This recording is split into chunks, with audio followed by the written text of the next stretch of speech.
You're listening to the Art Said podcast, season 2, episode number 20, a conversation with Jason Ruggiero.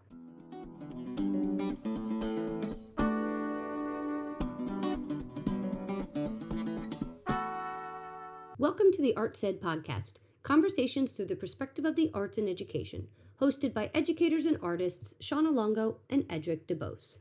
All right, we are back today. Edric, we are excited to have a colleague of mine, Jason, here today to talk to us, kind of round out our conversation. We focus on all of art forms, and we haven't yet really talked about TV production. So we did a little bit in our last episode, and we thought we'd kind of dig into that further, bringing an educator to the podcast that does this day in and day out. So welcome, Jason. Hi, thanks for having me. I appreciate it. Thanks for being here, man. Thanks. So tell our audience who you are, what you do. Sure. So again, my name is, as you said, Jay Ruggiero. I teach TV production at Westwood High School in New Jersey. Definitely not the path that I thought I'd take. I did some TV stuff, in high school, but more as like an extracurricular thing, not really the set classes. And then decided to major in it because frankly, everything else was just not the way my brain, worked, like English, math, science, not saying they're not valuable, but just wasn't how I was wired. So I went to Monmouth, where I studied TV. It was actually split TV radio. And pretty much my last semester, the one professor was like, so if you want to do this, you got to move out to the Midwest to start your career. And I was like, wow, that's probably not going to happen. Like, I wish I would have known this 3 years ago. I'm not ready to do that. So I kind of had some odds and ends jobs. I worked in some this place called SHI. They're a pretty big software computer company. They actually have the Rutgers Stadium now, selling computer licenses. And I hated it because no one gets anything when you buy a computer license. So to explain to somebody that you have a computer license but you don't have anything was challenging over and over again. Then I worked in advertising for a couple years. Doing like pharmaceuticals, so pretty much our branch did all the sales reps materials. Tried to kind of get into video stuff there, it wasn't really panning out. So I quit, moved back home, and then the economy tanked. And then a job opened up at Scotch Plains Fanwood High School. That's where I went to high school. In their TV department, pretty much being like a TV tech. And I instantly loved it. I was definitely much younger at the time, so the age gap was a lot closer. So I always found it pretty interesting at the time, like, wow, these are young kids that share this passion that I have. So I did that there for a couple years, and I came over here to Westwood High School as their tech. And then I think this is like year 13 now. 13 years ago, me and my colleague now took over our department here, and it was kind of like failing, and it's worked somehow. I don't know how or why this has worked here, but it's worked. And we have a pretty new space. So about 5 years ago, we got like a brand new facility here where we do a live show every day, which is super exciting. And he is minimizing their space. It is pretty incredible. It's like walking into a major broadcast studio. Yeah, darn as close as you're getting to it. Yeah, and there was obviously a lot of time put into that. My colleague, she does some stuff at Montclair, so we actually did a lot of research. Like, it wasn't overnight. It was like, I'd say, a good 7-8 year project from when they're like, hey, investigate this, and we toured a bunch of schools and really pulled on that, and then we pulled on her expertise of kind of what's done at Montclair to get it here. And the big thing here was just we want it to be as rural as possible, and if that means waiting a couple extra years, then let's wait so it's done the right way. We definitely want to teach kids the wrong way to do things. Yeah, that's very important to give them that experience that has the ability to then translate, right? That's what we do as our teachers. We want to give them the most professional and closest experience to that, to then potentially see what it could be in a career. Yeah, like I remember a conversation about our graphics machine, and a lot of like TV switchers now have everything built in, and we were pretty adamant of like, nope, that's like an individual position, and it's got to be an individual position. So it was worth the wait for sure, no doubt. So just to go backwards real quick before we go any further, what were some of your first experiences with production or recording or presenting visual images? I mean, how did you said high school, but how did that happen? Yeah, so in high school, I think it was probably my freshman year, and one of my friends, I don't even know how he got into it, but he was doing like the after school program. So it was pretty much like the tech at Scotch Plains we did probably like one shoot a week. So like a lot of sports, Mm. concerts, and it was pretty much an open-ended club. And I went to one. I think it was like the first one was a soccer game, and I think at that time it was since it was outside. Comcast used to have like a mobile studio, Okay. like a truck that you could rent out. So that we rented it out pretty much every week, and I just liked it. It was different. I felt that I was, I guess, pretty decent at it up front. And I remember just doing camera, and then it was just it gave me the opportunity to do it. Even though I was a freshman, I was pretty much in this production like right away. Um, which I felt in a lot of things in school you didn't get that opportunity up front. So I like that aspect of it. And the teacher, slash he wasn't technically a teacher, but the person at the time was he was cool. It was good. Like you learned some stuff, and I like that it was like no nonsense. Like you are here and you're working as a team, and there was if you said you're showing up, you're showing up. So I just always like that. I also had marching band in high school too, so that kind of like type of mentality just kind of worked out, and I just liked it. So that's kind of how I first started. And I never took classes. I really just did that for 4 years. And I can remember just really having a discussion with him of going to college. I was like, I think I'm going to major in business. And he's like, why? Like, you are not cut out for that. He's like, you're high strung. He's like, and he was right. Like, I'd probably be dead, to be honest, if I did that. Right. Listen, at least you had him to like shake you and set you on the right path. Yeah, and like I mean, I probably didn't know what that meant in terms of like what it meant, doing TV or filming in college. Really, I think it's different too. I think nowadays you need so many more supplement things, but yeah. So that's how it kind of started. Then I actually went to Wilkes first. I was there for a year, and then I moved to Monmouth just for share facility of terms of what was opportunity wise in terms of equipment and like what the program was. So you were fortunate to have somebody to let you know that this particular way of working was something that fit your personality. But so that's one of your teachers. Can you talk about some of the other teachers later on that really made an impact, or said something that really you keyed on? Yeah, so I forget her name, but I had this college professor. I think it was like my junior. I guess no, I guess it was my senior in college. So how Monmouth worked is it was radio and TV. It was a split major. So honestly, then like the program was pretty. They had a brand new building there, like when I transferred in, so everything was like pretty hard to get into. So I can remember this one teacher. I needed to take like an editing class, and it was advanced editing, and I never took the entry level class, and I pretty much just talked to her. I was like, look, I really need this to graduate, and she let me into the class, Hmm. and that was the first time I was really doing some like editing stuff. And I was in a band at the time that toured, so we did like a 2 week tour just ourselves, and I videoed the whole tour. Like I took a camera with me that I had, and then the project was pretty much open ended. You can do anything. So I was like, I'll make a tour documentary. So I obviously then I did interviews with like people, the guys in the band and people that went up with us, and I just like really connected with editing. I just like I've always liked it. To me, I like doing puzzles. So to me, I always found like editing something that it's like doing a puzzle. Like you have all these different interviews, and you got to find all these sound bites that kind of tell the story. And it was super exciting. I can remember driving back and forth to Monmouth, like listening to songs in the car and just thinking about how's this footage going to go over those parts. And then when you actually had it in your mind, but then you saw it, that you could watch it back, was Right. pretty cool to me. Like I really like that aspect of it. Like I like, hey, this is how I visualize it, and then like, wow, here it is. Like I can now see what I visualize. So I always like that aspect of TV and film. Really, same thing with music too. Like Yes. music is probably just a big part of my life. Like I always like of having an idea and then actually being able to hear what you did is pretty cool, I think, in terms of, well, that's art anyway, right? Like that's same thing as a painting or photography. I just think that's, you don't really get a lot of that in other things, of this thing you can tangibly look at that you worked on and produced. Right. So it's part of the creative process, obviously. Correct. So So that was that teacher. Sorry, we yes. kind of digressed there, but I think just her giving me the opportunity Hmm. really impacted me because like she had no reason to do that. Like she could have been like, sorry, that's the rule, you don't have to get in this class. And yeah, that always stuck out to me, of her giving me the opportunity, and it really set me up on a path for sure. Like if I didn't take that class, I don't know if I would have really pursued it the way I did after college a little bit in terms of just like freelancing and stuff. Hmm.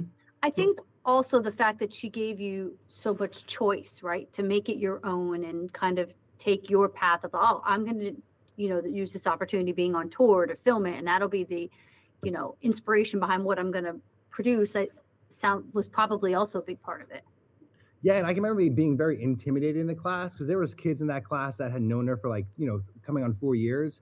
And there's a moment, there was a girl that she was doing like a documentary on her family, and she did like the Ken Burns effect, like Yeah. when heading through the photos, and like I had no idea that C4 was just a preset in like, iMovie. In iMovie. You actually had to like keyframe that. I had no idea that even how to do that. I can remember like we had to like show clips back, and like she started the class at that clip of her like with the voiceover of that. I was like, I have no business being in this class. Like, we were so blown away by what this kid did, and I was like, wow. And I mean, now it's like like anybody can do it. But I was like such a distinct moment in that class of like, all right, like wow, people in this class are really talented at what they're doing.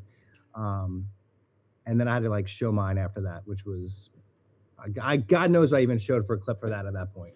But I remember like, it never felt like work too. Like I remember like, like sitting in the editing bay for hours, and it never felt like I was working for class. It was just something I truly enjoyed to do. So I'm curious. So usually with TV production or things like that, there are, like I said, you're working with a variety of people at different skill levels. What did you learn about collaboration? What did you learn about? I mean, it probably relates in some ways to what you learned playing in a band. But I'm curious how you connected those two things. I think maybe more as I started teaching it, did I realize like it's a true team effort when you're, especially like our morning show, like there's what 13, 14 positions in a given day between cameras and directors. Like every single person needs to be doing their job, and they all need to be communicating and talking. And I always give like the example, like from that Family Guy thing when they talk about the millipede or with the busted leg, like don't be a busted leg. Like you need everybody on top of your game working, because one person can really not paying attention could really derail it. Yes. So I just really like that aspect of it. It's like a true team effort, though it's not a sport. It's in that same way of like everybody has to come together for this better good of what you're producing.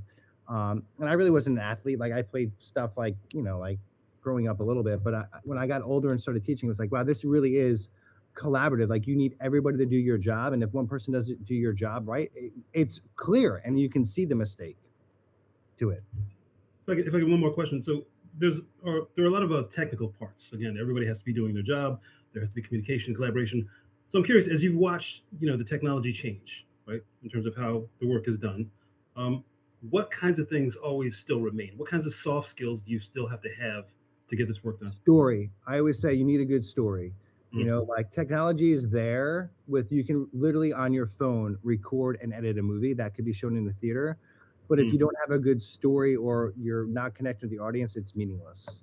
Like I look back to like that movie, like Open Water, or even like Blair Witch Project. Like those movies they just did it on their own. There was no like big budget behind it. And I love Blair Witch Project. I get judged all the time. Like I think that's a great movie, but like it's an intriguing story for sure. Like we could argue that maybe it's not scary, but like technology will always get better. But I think you need a good story. You need basic shot composition of like good shots. I think audio. We just started talking about audio in class today. Like you need good audio, and I always say like I think audio is more important than video. Like it's easily to fix a video mistake in terms of like if it's too dark or too light, but if you have bad audio and your audio is distorted, like Yep. Can't fix that. Can't fix it. So I think those are things that will never change. But I just think you need a good story. And I think when we have kids like do news packages, they have to connect to the school and what they're producing.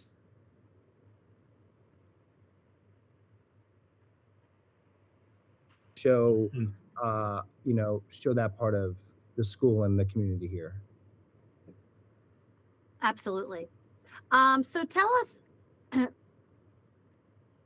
So I know a little hidden secret about you. You talked about your music background, but you kind of have a little passion project. You want to give our audience, give yourself some, some promo, maybe get some new subscribers to your little side passion project? Yeah. So obviously, right. We talked, music was the biggest part of my life.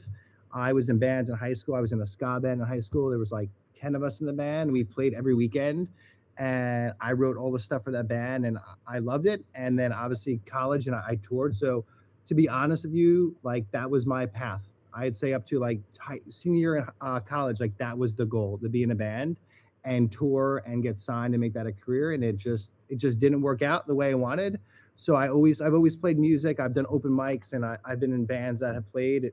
And then I had a child, And wow, a child really doesn't allow you to do anything you want to do in your life for a long period of time. Yeah, it's So true. as much as I Yes, love my but child, there is an end. Like, it I'm at the gets end. easier. I'm at the end a little bit. So Yeah. pretty much that part of my brain stopped. Right, I couldn't. Our son is he's special needs. Our son is autistic, so he didn't sleep for a long time. So there was Mm. no way I was going to play guitar in our house and he was asleep. It was not going to happen. Right. So it would just stopped. Like I would play here and there, but I really wasn't recording. Like growing up in high school, that's what we did as our friends. Like we record on the weekend and just write and record. So that was a huge part of my life that was missing. And my wife says that she always knew it would come back eventually. So I'd say a couple years ago when I was taking my kid to school in the summer, he would repeat the same song over and over. So whatever the first song that you heard in the car was what he'd listen to for 30 minutes. And kid songs are horrible. It's stuff that we use to torture people with because they're the same thing over and over again. And I'm not saying It's there the ultimate earworm. it is. And like there's been kid songs that I love, like Lori Berkner, and there's just kid songs that are good, but it's just like you only can hear Baby Shark and the Count sing about counting for so long. And it's like there's gotta be something better than this. So I like had that idea, didn't really do much. And then I'd say like a year or so ago, my kid went to a school that he was in, like our public school, and there's this guy named Danny Go, and my wife came home and she's like, "Hey, you got to hear this song. These kids are like crazy about it." And it was really aggressive for a kid song. I thought it was pretty aggressive and pretty hard.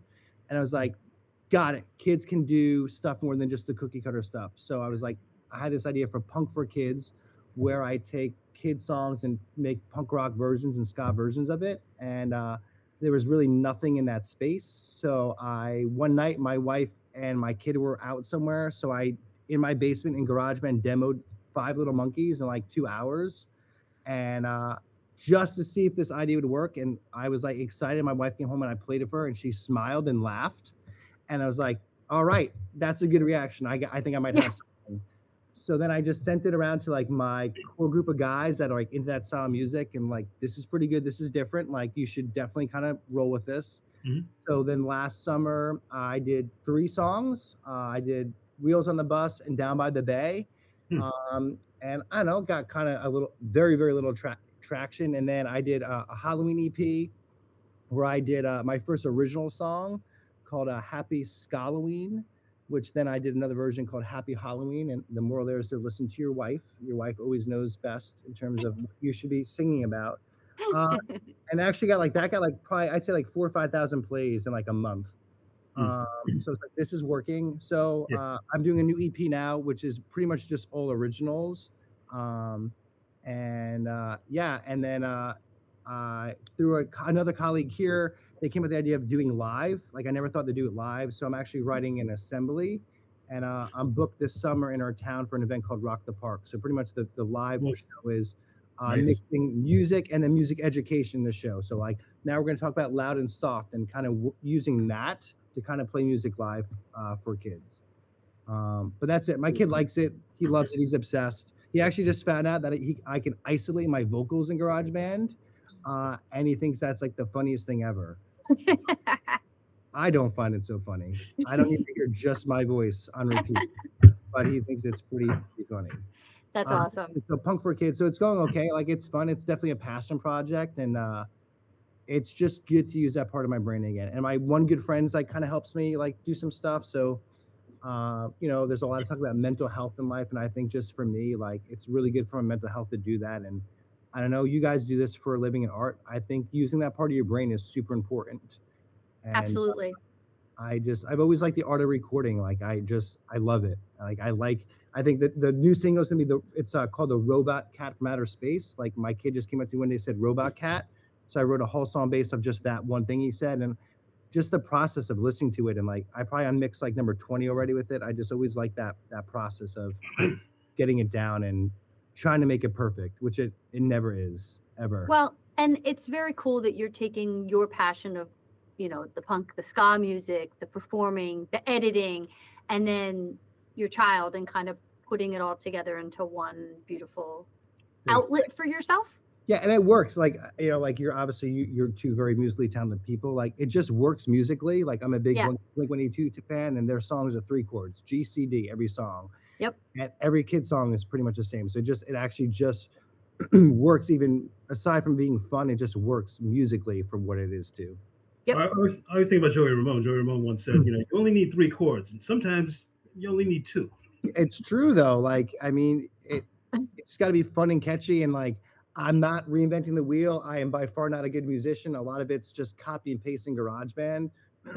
But it's just fun. That's what matters. And I will do it till it's not fun anymore, unless it makes me money.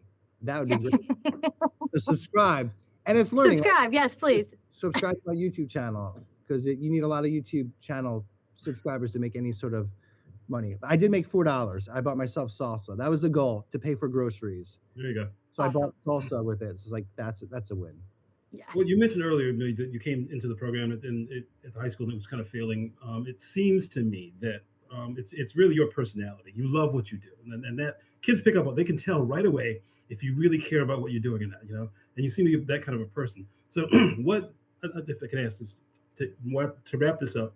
What is it that motivates you? I mean, what's the thing that really you enjoy coming back to the room, back to the challenge, back to the classroom, you know, back to the situation to work with a kid? Aside from paying my mortgage, because I need Yes, to do that. that's important. We all need to do that, yes. Yeah, I don't know. I just like look when I look back in high school. I Mhm. knew I was never gonna do anything with math, science, or English, and I Mhm. felt like when I graduated, I never got any life skills. Like I was never taught how to apply things to my real life. Mhm. So I really try to do that. Like, I look at kids nowadays. There's my main issues is there's no coping skills Mhm. and really no accountability for kids. They kind of just like they can't handle any diversity or anything goes wrong. They can't handle it. So I try to do that in my classroom. And I think that TV is not highly academic, but I think there's skills in this class that transcend so much of the real world to what they're going to do day to day. And I think that's a large part of it. Um, and I think it's just being real with kids. Like I don't sugarcoat things. Like if something's not good, I'll tell a kid that's not good, but we can make it better. And I think kids don't hear that enough. And like Mhm. that I think is super important. So I think that's one of my motivators of just really giving these kids life skills because it's hard out there and you're not going to be good at anything. And I think Mhm. especially this type of thing, you need a really, really thick skin. Yeah. And if Yep. kids want to do this, like you have to hear like, hey, that's not good, and fix it. Um, and I just think that's super important. And I think that mentality of being able to work with a group and hearing that it's not right, but you can fix it, I think transcends really any type of career you ever would have. Because you're going to get ripped when you work in the real world. Like, Oh, if yeah. you're Yes, you are. Yep. and kids, and like, I mean, I don't obviously like yell at kids, but I think kids in here, they're not good. The kids need to fail. And I think Mhm. that's really how you build just you as a character, as a person. I failed many times in my day, for sure. And I think we don't allow kids to fail really, and Yeah. kids don't fail enough. And I think Yep. I call it American Idol syndrome. So real quick before we leave. Yeah. So I came up with this term because people went on American Idol thinking that they could sing, and that's when the show is probably more real than it is now. But you had all these people around them who lied to them and said you could sing, and those people had no business singing, and then went on national TV, made fools of themselves. Mm. And like that doesn't help that person. How does your mom and your girlfriend and your sister lie to you saying you can sing when you can't? That doesn't help you in life. And that always just stuck out to me. Like, just be honest with kids and just say, hey, it's not good, but we can make it better. And I like that process. I like seeing like different rounds of kids projects of them taking notes and really running with it. Cool. Awesome. Well, thank you so much for sharing today with us. Yeah, no We problem. appreciate you and happy to get the word out about what you do and kind of round out our conversation with, a different aspect of the arts and For sure. how it can exist in education. So thanks so much. Yeah. Thanks for having All me. right, everybody. We will see you in our next episode.